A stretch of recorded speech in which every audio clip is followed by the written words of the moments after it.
these conflicts, she frequently lost control and sometimes physically attacked him. Her immaturity made her unable to understand her own actions. Despite this, Logan loved her, and they got married after dating for a few months. He hopes that marriage will help she change. Unfortunately, her fear grew and her tantrums became very disturbing. For example, during a picnic, they had a fight, and Logan narrowly avoided falling into the fire. He only suffered minor burns. However, when she wasn't aggressive, they seemed like a great couple. Treat each other well and have the ability to become an ideal family. Logan was already suspicious of Elizabeth's change, but he continued to hope for the best. Sometime after the marriage, they discover that Elizabeth is pregnant, which was a big surprise for them. They feel unprepared to become parents. Initially, they had planned to establish themselves before having children, so Elizabeth decided she did not want to become a mother. However, she later changed her mind and chose to continue with the pregnancy. Their son, Gabriel, was born on May 3, 2009. Unfortunately, this did nothing to make Elizabeth more mature. She still behaved like a child. According to those around her, her anger outbursts became unpredictable. During these times, she would latch on to minor issues to provoke conflicts. Gabriel is quite difficult, and she has to try very hard to control him. The boy always wanted to be comforted, and whenever Elizabeth left him alone, he would start crying. His cries irritated her, causing her to lose her temper and yell. It was a chaotic situation, and Logan trying to stay calm for the sake of the child. During that period, Logan worked hard to support his young family, which often kept him away from home. At home, he always tries to help his wife and take care of the children. He wanted to be close to his son, but Elizabeth's temperament made things difficult. Not only was she as volatile as before, but baby's constant crying and irritability made her ready to lash out at Logan over minor issues. Her jealousy increased. She becomes more suspicious of Logan's interactions with other women. Her fear of being abandoned turned into panic, haunting her. Everything is getting worse and worse. Elizabeth accused Logan of loving their son, Gabriel, too much. She even grew jealous of the child, convinced that Logan loved her less since his birth. During her angry outbursts, her behavior became more extreme. She started smashing things, including household appliances and dishes.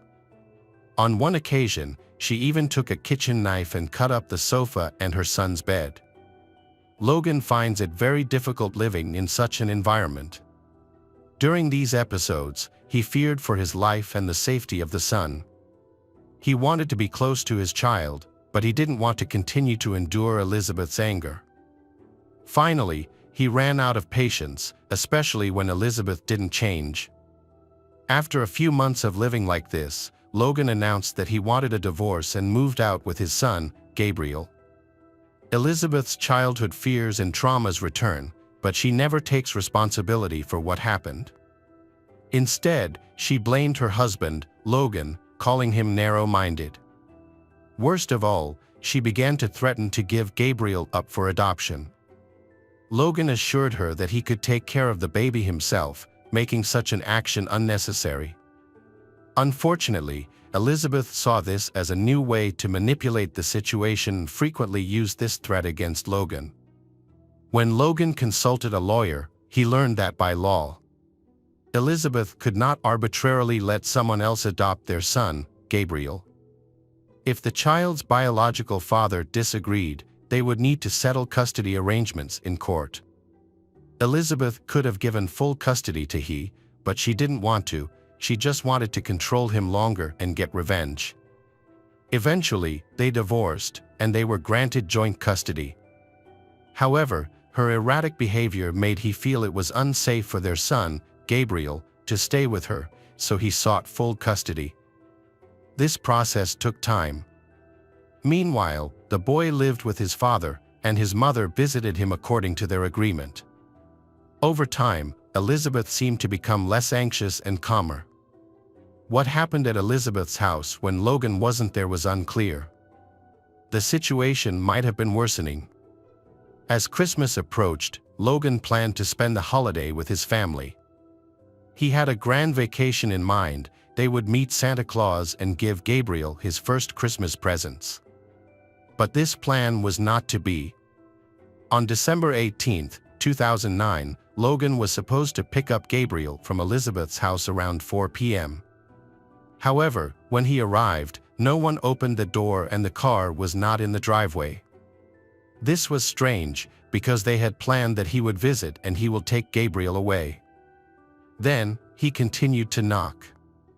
By this point, they had a well-established custody arrangement for the child. Everyone was accustomed to it, so Elizabeth's actions seemed unusual. She couldn't just take Gabriel and go wherever she pleased. Logan looked through the bedroom window and saw furniture boxes scattered and emptied on the floor. He thinks she's gone crazy again. She must have packed her things and taken Gabriel away to an unknown location, so he became very worried and immediately contacted the police. Unfortunately, by law, nothing could be done because Elizabeth was Gabriel's biological mother. She was the child's legal guardian. The authorities ignored Logan's worries. Although this made him feel discomfort, he was forced to go home. For the following days, nobody managed to reach Elizabeth. She remained silent. No one understood what had happened, making the situation more complicated.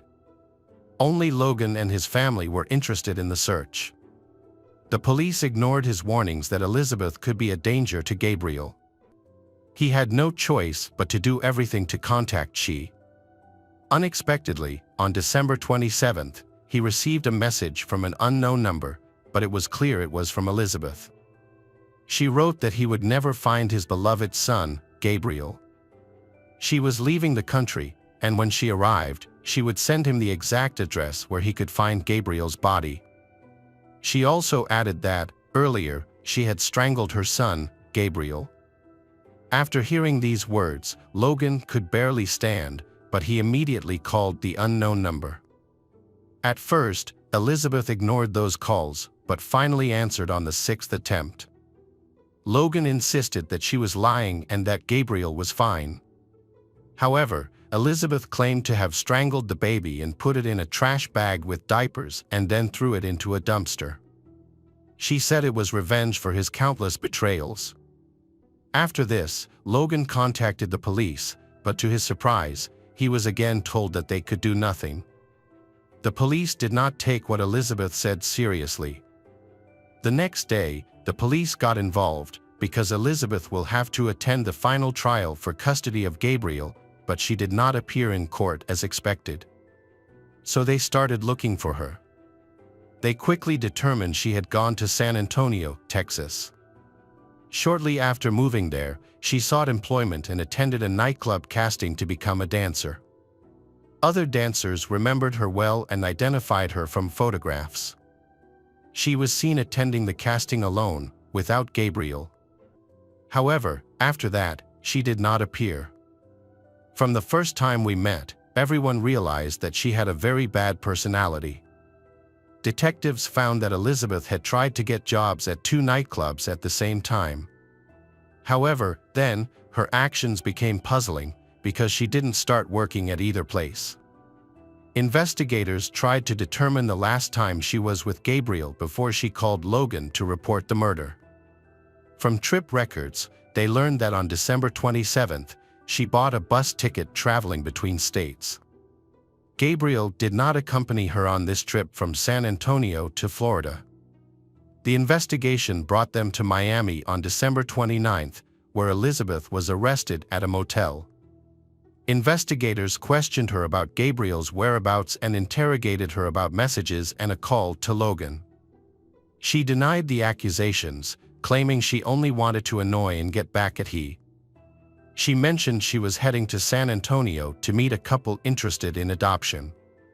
This was actually about illegally handing over a child to strangers. She claimed that she spent 3 days with they to ensure they were suitable and capable of caring for Gabriel. On the 3rd day, they met at a park. she gave Gabriel to they and left to begin a new life. She couldn't recall their names or contact details. But after some thought, she mentioned that the woman might be named Cheryl. It all sounds unreasonable, and the most confusing thing is that Elizabeth decided to leave Gabriel with a stranger, while Logan wanted to take care of the boy himself. Why is it necessary to separate the child from the father and find another family to raise the boy? That is illegal. Elizabeth had no answers to these questions. Law enforcement officers searched the San Antonio landfill using specially trained dogs, as there was a chance that the tip given to Logan was true. However, Gabriel's body was not found there. Then, authorities focused their attention on a family suspected of illegally adopting Gabriel. For Logan, this lead was his last hope of finding his son alive. Logan recalled a similar incident 6 months earlier. On that occasion, she went to the airport with Gabriel, seemingly planning to start a new life. Luckily, she didn't make it to the plane and was arrested by the police for trying to kidnap Gabriel. Elizabeth recounted that she cried a lot at the airport. And then, she met a 40-year-old woman named Tempe Smith. Seeing her hugging Gabriel and crying, Tempe decided to comfort her by expressing sympathy. She confided in Tempe that she felt incapable of being a good mother to her baby. Tempe then asked if she was considering giving her baby up for adoption. At first, she insisted that she wouldn't do it. Despite this, she and Tempe became friends after their encounter. They shared many similarities, particularly a difficult past. Tempe had worked as a dancer in a strip club and had been married to 2 men simultaneously at one point. She had a deep fear of being alone, which negatively impacted her life and relationships. She had been married 5 times and had 3 children with different men. All her children lived with their biological fathers, and she had lost parental rights. Unexpectedly, after 2001, changes occurred in Tempe's life. She decides that she really wants to raise her child and get her child back. There was no longer an opportunity to give birth again. So she turned to the services of the black market. During the investigation, it was established that Tempe adopted 2 children and was constantly looking for young mothers with problems so that she could adopt more children.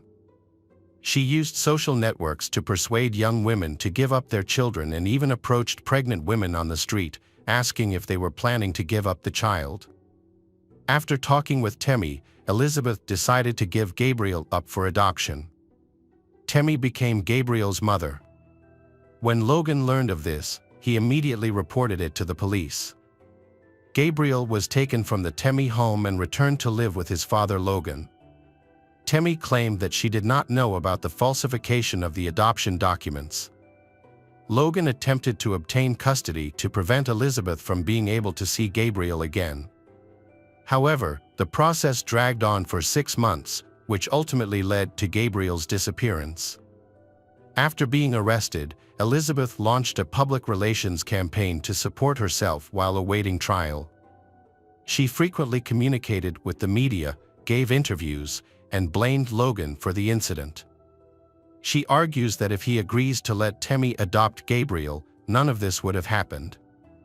Logan was shocked by her actions, which he perceived as driven by revenge. During the custody trial, he repeatedly sought sole custody, as he was the primary caregiver. Elizabeth wasn't interested in the boy and just wanted to get rid of him. Despite this, the court awarded joint custody. He tried to challenge this decision, but the court did not agree.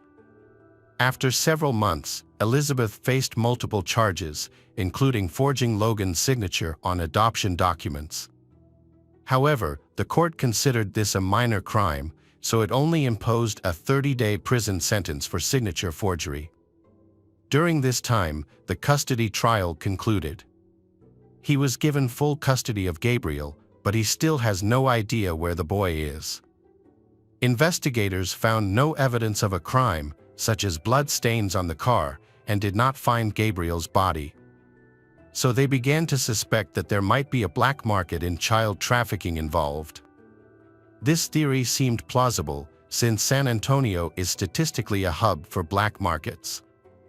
Elizabeth had been in the city for some time, so it is likely that she had contact with organizations involved in child trafficking. During this time, she lived in a motel with her child, Gabriel, but later moved out without him. This is a common tactic used by these organizations, which often conduct exchanges in inexpensive motels to avoid drawing attention. Suspicion was heightened by the fact that Elizabeth had no relatives or acquaintances in San Antonio, suggesting her choice of location was deliberate. These factors all corroborate the initial story the detective shared after her arrest, suggesting that Gabriel may have been with strangers. The biggest challenge was keeping track of the child, which was almost impossible, as he was so young. There were several indirect signs. After arriving in San Antonio, Elizabeth posted on social media that if you want to do something, you will find a way to do it. In another post, she mentioned starting a new life. Later, she shared a photo showing 2 diamond rings. Logan knew she couldn't afford such expensive jewelry, valued at over $20,000. Elizabeth claimed they were gifts from admirers, but this seemed unlikely. This new information supports the theory that she sold Gabriel illegally, as payments for such transactions are not typically made in cash. During the investigation, the detectives contacted a young woman who had worked part-time as a nanny for Elizabeth when she first arrived in San Antonio with Gabriel. The girl was hired through an ad and looked after Gabriel for a day. She was shocked by how indifferent Elizabeth was to her son. Elizabeth didn't care if he was tired, needed sleep, or was hungry. The only thing Elizabeth requested was to give the boy medicine regularly to keep him quiet. Elizabeth simply wanted him to remain silent. The type of medication was unknown, but it was likely a sedative.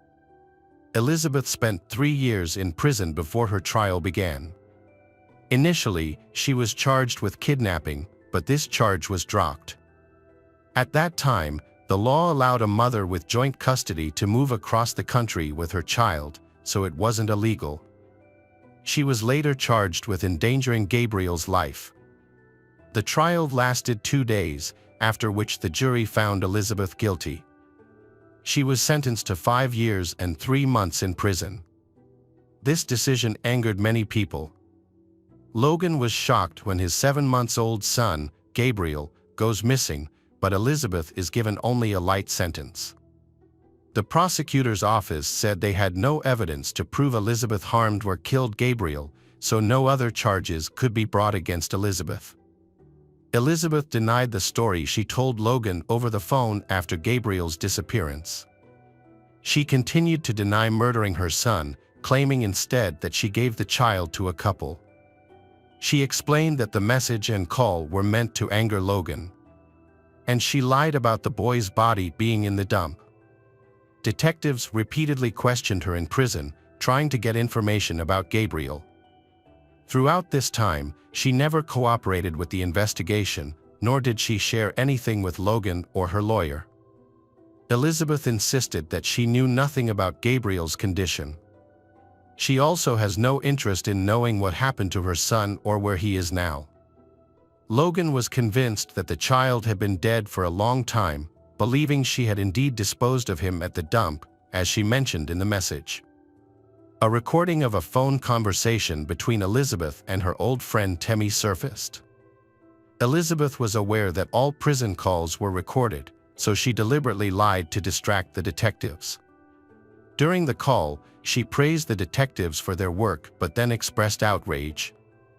Then, she confesses that Tempe ruined her life. Tempe got her involved in illegal activities. Tempe's reaction seemed genuine, as she denied all of Elizabeth's accusations. The 2 women ended up blaming each other for their problems, which ultimately ended their friendship. It remains unclear who was lying during the call.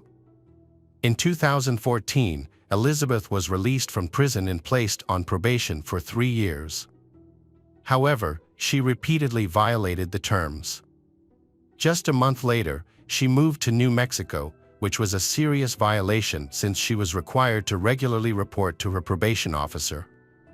As a result, Elizabeth was arrested and extradited back. She was briefly imprisoned again. Meanwhile, the search for Gabriel continued, without success. Police occasionally receive new leads, but all lead to dead ends, including DNA analysis, reviewing CCTV footage, tracking geolocation, and searching databases. No matter how hard they tried, the boy was never found. After serving her prison sentence, Elizabeth was released. She changed her name several times to start anew and eventually got married, settling in New Mexico. In May 2021, she became pregnant again. This caused controversy.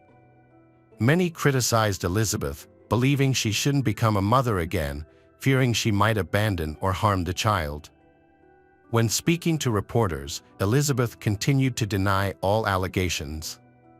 In an interview, she claimed that her worst punishment wasn't prison but living without knowing Gabriel's fate. She insisted she had changed and regretted giving her child away, but few believed her. Gabriel's father, Logan, has devoted a great deal of time, effort, and resources to searching for his son. Years later, he had a new family, but he still hoped to find his first child. Although Logan tried his best, but the fate of Gabriel remains a mystery known only to Elizabeth.